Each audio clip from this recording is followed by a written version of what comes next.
Hi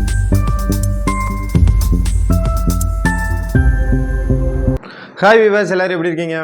நம்ம சேனல்ல இன்னைக்கு எதை பத்தி பேச போறோம்னா, கேரள மாநிலத்துல விஷ்ணுஜா அப்படிங்கிற பெண்ணை அவரோட கணவர் திருமணமான நாள்ல இருந்து நீ ஒல்லியா இருக்க, அசிங்கமா இருக்க, நீ அழகா இல்ல, பார்க்கறதுக்கே அருவருப்பா இருக்கிற, நீ வேலைக்கும் போக மாட்டுக்க, வீட்டுல உட்காந்து தண்டை சோறுத்துங்கிற அப்படின்னு திட்டிக்கிட்டே இருந்திருக்காரு. கிட்டத்தட்ட 1 வருடம் பொறுமையா இருந்த அந்த பெண் இன்னைக்கு தற்கொலை செஞ்சுக்கிட்டாங்க. அந்த சம்பவத்தை பத்தி தான் கிட்டத்தட்ட 2 நாளா கேரளா முழுவதும் பரபரப்பா எல்லாரும் பேசிட்டு இருக்காங்க. அதை பத்தி தான் நம்ம இன்னைக்கு டீட்டெயிலா பார்க்க போறோம். வாங்க வீடியோக்குள்ள போலாம். அதுக்கு முன்னாடி நீங்க இன்னும் நம்ம சேனலை சப்ஸ்கிரைப் பண்ணலாம், சப்ஸ்கிரைப் பண்ணி வச்சுக்கோங்க. அப்பதான் இந்த மாதிரி உலகத்துல நடக்கக்கூடிய முக்கியமான செய்திகளை நீங்க நம்ம சேனல் மூலமா தெரிஞ்சுக்க முடியும்.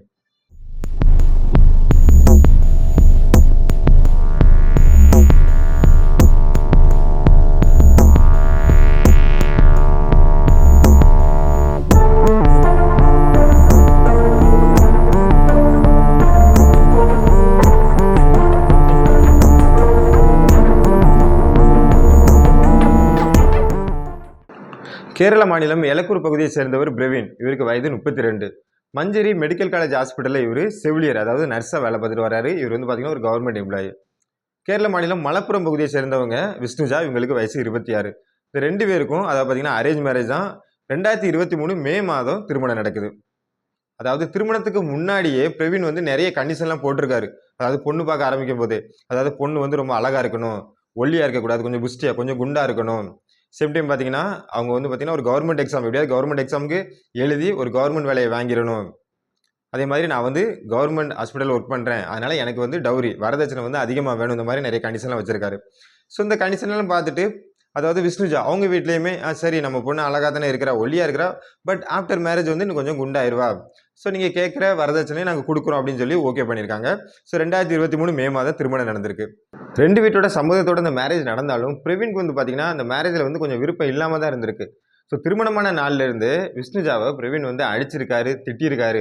அதாவது நீ வந்து அழகா இல்லை, அசிங்கமாக இருக்கிற, ரொம்ப ஸ்லிம்மாக இருக்கிற, பார்க்கறதுக்கே அருவருப்பாக இருக்கிற, அந்த மாதிரிலாம் சொல்லியிருக்காரு. இது வரைக்கும் பார்த்தீங்கன்னா விஷ்ணுஜாவை பைக்கில் கூட கூட்டிட்டு போனது கிடையாதான். நீ அசிங்கமாக இருக்கிற, என் கூடலாம் பைக்கில் வராதுன்னு சொல்லியிருக்காரு. அது போக பார்த்தீங்கன்னா நீ வந்து வேலை வெட்டிக்கு போக மாட்டுக்க, அதாவது வீட்டில் உட்காந்து தண்டை சோறுத்துங்கிற, இந்த மாதிரி வார்த்தையெல்லாம் சொல்லி திட்டிருக்காரு. அதாவது விஷ்ணுஜா வந்து பார்த்தீங்கன்னா கவர்மெண்ட் எக்ஸாம், காம்படிட்டிவ் எக்ஸாம் நிறைய எழுதிட்டு தான் இருந்திருக்காங்க. இருந்தாலும் அவங்களுக்கு வந்து ஒரு வேலை கிடைக்கல. ஸோ முயற்சி பண்ணிட்டு தான் இருந்திருக்காங்க, முயற்சி பண்ணாமல் இல்லை. ஸோ சம்பவம் நடந்த அன்னைக்கு பார்த்தீங்கன்னா ஜனவரி 30, அதாவது அதிகாலை வேளையில் 2 பேருக்குமே சண்டை நடந்திருக்கு. ஸோ காலையில் ஒரு 11 மணி இருக்கும். ஸோ பிரவீன் வந்து விஷ்ணுஜாவை வழக்கம் போல் திட்டிருக்காரு, அடிச்சிருக்காரு. ஒரு கடத்தில் வீட்டை விட்டு அவர் வெளியே போயிட்டாரு. நான் தியேட்டருக்கு போகிறேன் அப்படிங்கிற மாதிரி சொல்லிட்டு போயிருக்காரு. அதாவது நான் சொல்ல தகவல் எல்லாமே காவல்துறையினர் சொன்னது. ஸோ ஈவினிங் வந்து பிரவீன் ஒரு 5 மணிக்கு தான் வீட்டுக்கு வராரு. அது வரைக்கும் விஷ்ணுஜா வந்து அவங்க இருந்த அந்த அறையை விட்டு வெளியே வரவே இல்லை வீட்டில். ஸோ இவர் என்னடா சாயங்காலம் வீட்டுக்கு வந்தவர், என்ன கதவு திறக்கவே இல்லை, ரூம் வந்து பூட்டி இருக்கு அப்படின்னு சொல்லி ஜன்னல் வழியாக பார்த்துருக்காரு. அங்கே தான் ஒரு அதிர்ச்சியான ஒரு காட்சி. விஷ்ணுஜா தூக்கிட்டு தற்கொலை பண்ணி சடலமாக கிடந்திருக்காங்க. உடனே அவங்க உடலை கைப்பற்றிய பிரவீன் வந்து அவங்களுக்கு என்னென்ன இறுதி சடங்கு செய்யணுமோ எல்லாத்தையுமே செஞ்சிருக்காரு. ஆனால் விஷ்ணுஜாவோட வீட்டுக்கு எந்த தகவலும் தெரிவிக்கலை. ஸோ அந்த தெருவில் உள்ள யாரோ ஒரு நபர் தான் விஷ்ணுஜாவோட அம்மா அப்பாவுக்கு ஃபோன் பண்ணி உங்கள் பொண்ணு இறந்துட்டா அப்படின்னு இன்ஃபார்ம் பண்ணியிருக்காங்க. இதை நினச்சி பாருங்கள், இந்த செய்தியை கேட்ட அந்த பேரண்ட்ஸ் வந்து அவங்களோட மனநிலை வந்து எப்படி இருந்திருக்கும், பதறி போயிட்டாங்க. ஸோ உடனே சம்பவ இடத்துக்கு விரைந்து வராங்க. வந்து அங்கே இருக்கக்கூடிய காவல் நிலையத்தில் ஒரு புகாரை கொடுக்குறாங்க. அதாவது என் பொண்ணோட மரணத்தில் வந்து எனக்கு சந்தேகம் இருக்குது. ஸோ அவளோட கைகளில் வந்து நிறைய வெட்டு காயங்கள் இருந்ததாக சொல்கிறாங்க எல்லாருமே. அதனால் இது வந்து இயற்கைக்கு மாறான மரணம் அப்படின்னு சொல்கிறாரு. அது போக இன்னும் நிறைய தகவலை சொல்கிறாரு. அதாவது விஷ்ணுஜாவோட ஃப்ரெண்டு நிறைய பேர்கிட்ட வந்து அவங்க அப்பா வந்து பேசியிருக்காரு. அப்போ நிறைய தகவல்கள் வந்து அவங்க சொல்லியிருக்காங்க. அதை கேட்கும்போது அவ்வளோ கஷ்டமாக இருக்குது. அதாவது பிரவீன் வந்து திருமணமான நாளில் இருந்தே இவங்களை வந்து கொடுமைப்படுத்தியிருக்காங்க. அதாவது விஷ்ணுஜா வந்து சந்தோஷமாக வாழலை, ஒரு நாள் கூட நிம்மதியாக சந்தோஷமாக வாழலை. அதாவது நீ ஒல்லியா இருக்க, நீ அசிங்கமா இருக்க, நீ அழகா இல்லை அப்படின்லாம் திட்டிருக்கான். ஸோ அந்த ஃபோட்டோவை பார்த்துருக்கீங்க. அவன் ஃபோட்டோவையும் விஷ்ணுஜாவோட ஃபோட்டோவையும் பாருங்க, யார் அழகுன்னு தெரியும். இந்த பொண்ணை இவன் அழகா இல்லைன்னு கொடுமைப்படுத்திருக்கான்னா எவ்வளோ பெரிய சைக்கோவா இருப்பான்னு பாருங்க. அது போக பார்த்தீங்கன்னா விஷ்ணுஜா இது வரைக்கும் அதாவது நான் சந்தோஷமா தான் இருக்கேன், நல்லா தான்பா இருக்கேன் அப்படின்னு அவங்க அப்பா அம்மாட்ட வந்து சொல்லியிருக்காங்களே தவிர, இந்த வீட்டில் நடக்கக்கூடிய கொடுமையை வந்து அவங்க அப்பா அம்மாட்ட சொல்லலை. அதாவது அப்பா அம்மா வந்து வருத்தப்படுவாங்க அப்படின்னு சொல்லாமல் இருந்திருக்காங்க. ஆனால் அவங்க ஃப்ரெண்ட்ஸ் கிட்ட வந்து இதெல்லாம் ஷேர் பண்ணியிருக்காங்க. அதாவது இவன் என்னை கொடுமைப்படுத்துறான், என்னை அடிக்கிறான், உதைக்கிறான். இது வரைக்கும் அவனை பைக்கில் கூட அந்த விஷ்ணுஜாவை வந்து அவன் வந்து ஏற்றிட்டு போனது கிடையாதான். நீ ஒல்லியா இருக்க, அசிங்கமாக இருக்க அப்படின்னு அவாய்ட் பண்ணுவாராம். அதே நேரத்தில் பார்த்தீங்கன்னா அவங்க யூஸ் பண்ணக்கூடிய வாட்ஸ்அப், இந்த வாட்ஸ்அப்பை வந்து மானிட்டர் பண்ணியிருக்காரு. ஸோ விஷ்ணுஜா யூஸ் பண்ணுற வாட்ஸ்அப்பை வந்து இவர் மானிட்டர் பண்ணியிருக்காரு. ஸோ அதனாலவோ என்னமோ தெரியல, விஷ்ணுஜா வந்து அவங்க அம்மா அப்பாட்ட வந்து அதாவது இங்கே நடக்கக்கூடிய கொடுமைகளை வந்து சொல்லாமல் இருந்திருக்கலாம் அப்படின்னு காவல்துறையினர் வந்து சொல்கிறாங்க. ஸோ வேற ஒரு செயலி மூலமாக, அதாவது இன்ஸ்டாகிராம், டெலகிராம் இருக்கலாம், இந்த மாதிரி ஒரு செயலி மூலமாக தான் அவங்களோட ஃப்ரெண்ட்ஸ் கிட்ட வந்து இந்த மாதிரி செய்திகள் எல்லாம் இவங்க வந்து ஷேர் பண்ணியிருக்காங்க அப்படின்னு சொல்கிறாங்க. அது போக பார்த்தீங்கன்னா, நீ வந்து தண்ட சோறு தான் தின்னுட்டு வீட்டில் இருக்க, ஒரு வேலைக்கு போக மாட்டேங்க அப்படின்னு சொல்லி ரொம்பவே விஷ்ணுஜா வந்து கொடுமைப்படுத்தியிருக்காரு.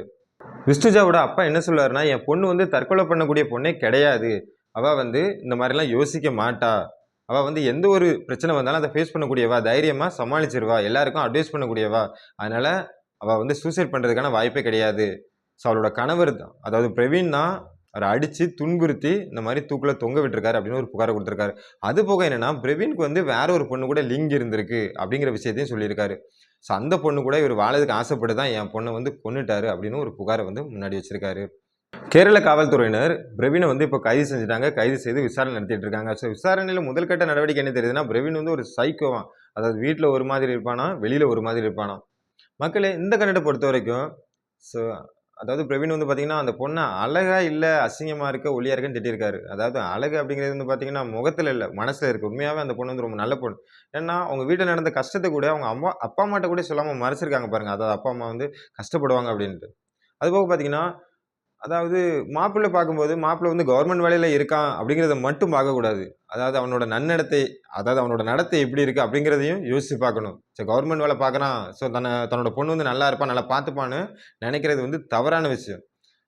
தனியார் கம்பெனியில வேலை பார்த்தாலும் பரவாயில்ல, மாப்பிள்ளை நல்ல பையனா அப்படிங்கிறத தான் இனி உள்ள காலத்துல பார்க்கணும். இப்ப பாருங்க, ஒரு சைக்கோவுக்கு கல்யாணம் முடிச்சு குடுத்து அந்த பொண்ணோட லைஃப்பையே அவங்க பேரண்ட்ஸ் வந்து இழந்துட்டாங்க. அதாவது ஆரம்பத்திலே அவன் இந்த மாரி கண்டிஷன் போட்டிருக்கான்.